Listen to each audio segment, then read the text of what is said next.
I'm going on a business trip for the next 3 days, he announced. I wonder how many times I've been left alone on the weekends due to such trips.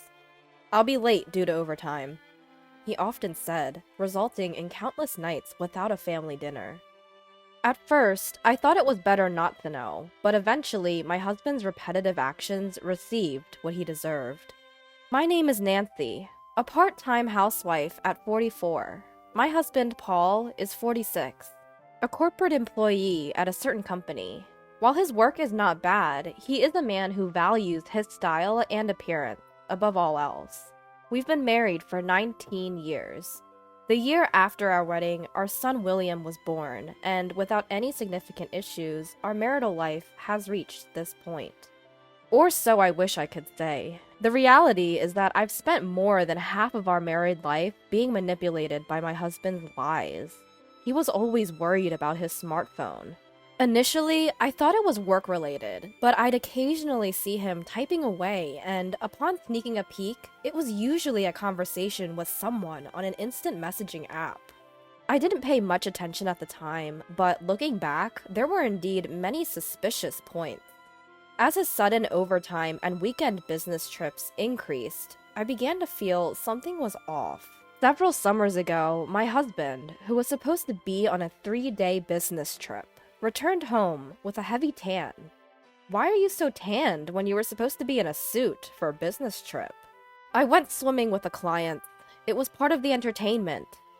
A bit back at his absurd answer, but at the time, I only thought it was unfair that he had a fun time alone, reflecting how stupid I was. My often absent husband used work as an excuse to leave the care of his parents to me.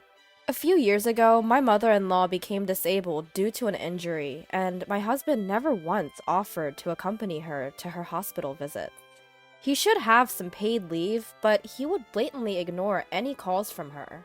Thus, I'd have to take time off from my part-time job to accompany her. My mother-in-law was a strict person, possibly because she used to be a teacher of traditional calligraphy.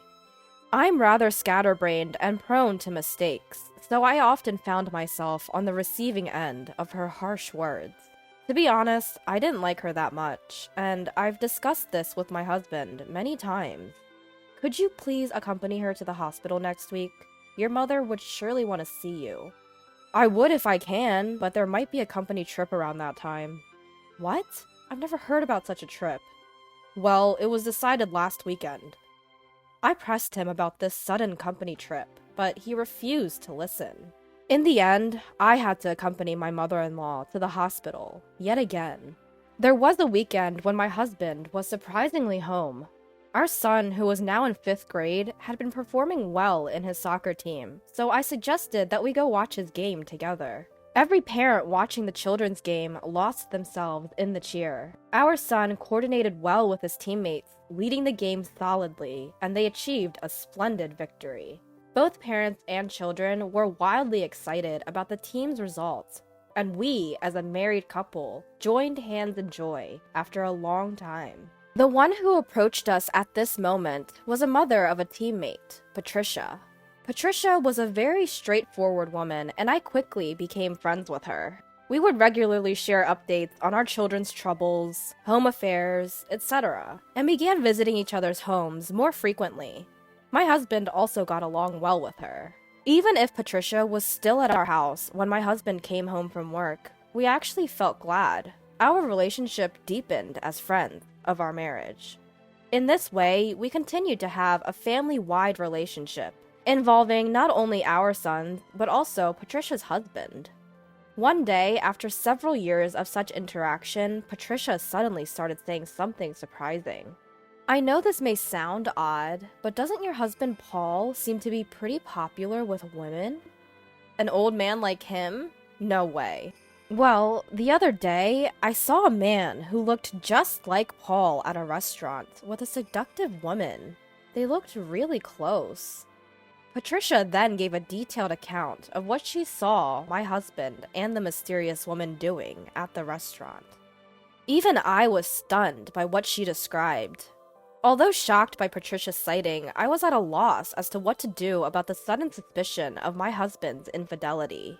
While I was still speechless, Patricia advised me to gather evidence first. You can't just vaguely accuse him of cheating, you need to confront him with evidence. She then proceeded to teach me several methods to gather evidence of infidelity. From then on, I could only view my husband with a suspicious eye, and our marriage became even more strained than before. Between our son's SATs, accompanying my mother-in-law to the hospital, my part-time job, and housework, I had plenty on my plate. It was a lot to add the task of looking for evidence of my husband's infidelity, but I did things like search his suit pockets when he was out. Then came that day. Although we had separate bedrooms for a long time, when my husband was away, I felt blissful spreading out on the large bed. I decided to do the same that night and went to the bedroom. When I changed the sheets and duvet and moved my husband's pillow to put mine in place, I found a bank book underneath. Upon inspection, I saw that a fixed amount was being transferred every month to the same person from the account under my husband's name. Checking the name, it read, Patricia Brown. Yes, that's right. To Patricia, our friend, he had been transferring about $300 every month. I silently took a picture of it with my smartphone. The next day was the day I had to accompany my mother-in-law to the hospital. Hey, Nancy, are you listening? It seemed I had been spacing out, thinking about the bank book from the day before. I'm sorry, I wasn't listening very well. Well, I saw Paul walking early in the morning. This was my mother-in-law's story. When she was riding in a friend's car through the residential area early in the morning for some errands, she saw my husband walking and entering an unfamiliar house. Who would he be visiting at such an hour? The only houses you could enter early in the morning would be families, right? As I listened to my mother-in-law's story, I recalled what Patricia had told me earlier. Proof of infidelity. I asked my mother-in-law to give me a general idea of the address in that town. Soon, it was crunch time for our son's college entrance exams, and he was attending cram school every day. The cram school fee was set to be automatically deducted from my husband's account, but I received a notice stating the fee could not be deducted 2 times in a row. I decided to ask my husband about it.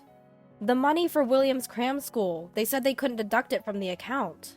Ah, well, can you cover it for now? I'll pay you back later. My husband's behavior seemed odd. Still, I didn't want any conflicts before our son's exams, so I agreed to pay the fee for the time being. But then the same issue occurred the next month, and I had to confront my husband. I'm sorry, I have some debts that need to be settled. I promise to sort it out next month, he said. But by the next month, our son's college entrance exams would have started, and the cram school would be over. I was disappointed that my husband didn't even realize that. Then, our son's exams were successfully finished. He was accepted into the high-profile soccer school he had hoped for. It seems like he didn't make it, I heard. Patricia's son, Robert, had also aimed for the same high school as William, but unfortunately, he didn't pass. He was likely going to attend his backup private school. But according to my son, Robert had stopped appearing at school after the exams. He didn't even show up for the graduation ceremony, and I felt awkward contacting Patricia, so our communication ended there. As my son's high school life settled down, I found myself thinking about what Patricia had told me more frequently. There were several instances of my husband's suspicious behavior, and it was still continuing. At this point, I wanted to clear my mind of all the uncertainty, so I decided to seriously confront my husband. First of all, it was Patricia, whom I had stopped contacting for some time. I contacted her. Then she told me something shocking. Do you have plans for this weekend? Why the sudden question? This weekend, I'll probably be on a business trip from Friday. After confirming that, I called my husband's company on Friday. Hi, I was hoping to know the accommodation my husband is staying at on his business trip. I can't seem to reach him on his cell phone. That's strange. We don't have anyone out on business trips starting today. Feeling as if I knew what was going on, I misled the person from his company and ended the call.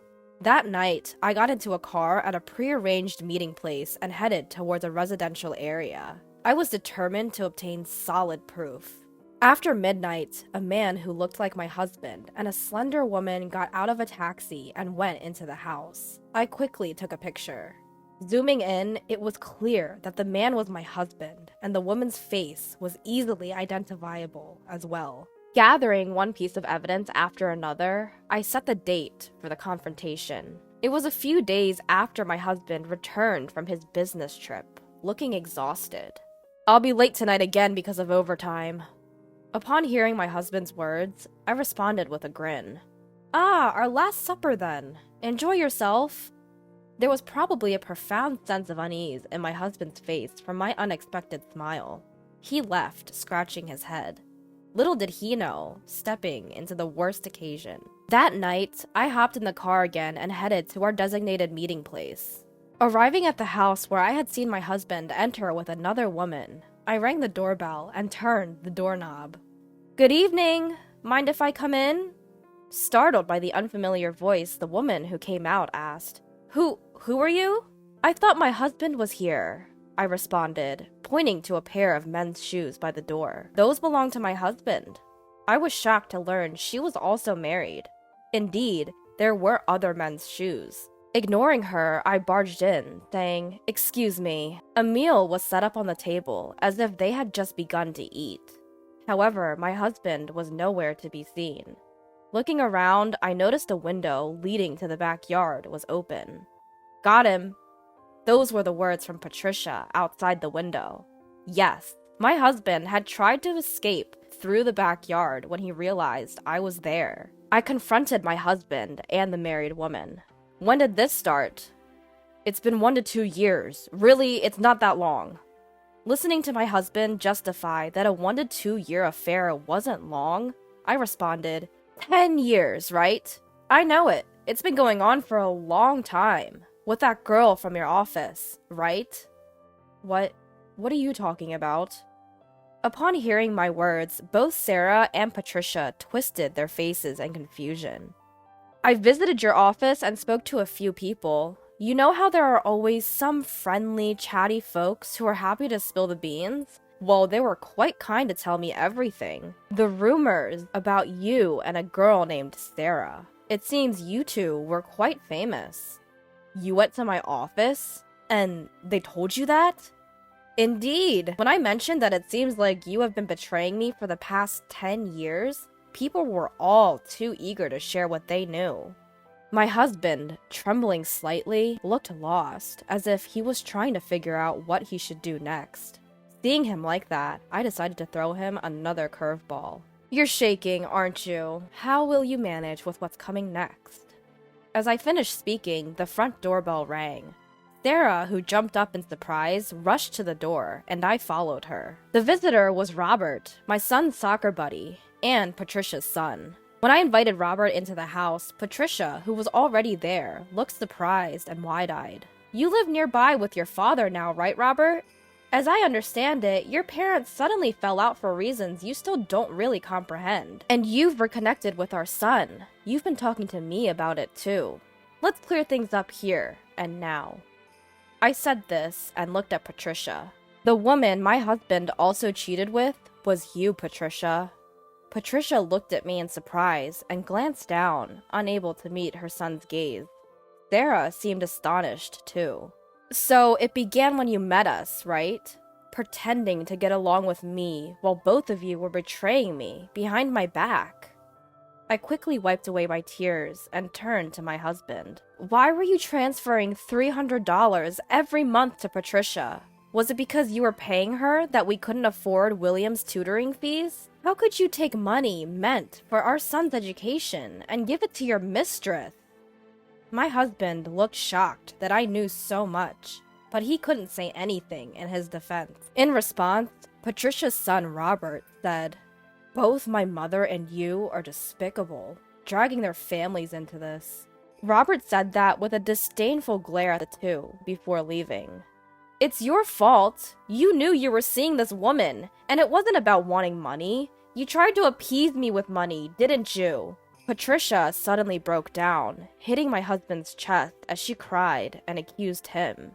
My husband had begun an affair with Patricia while he was still seeing Sarah. Exasperated with this, Patricia had started to hint at the infidelity to me, thinking me as suspicious. My husband was trying to placate Patricia, all the while conscious of the gazes of Sarah and me.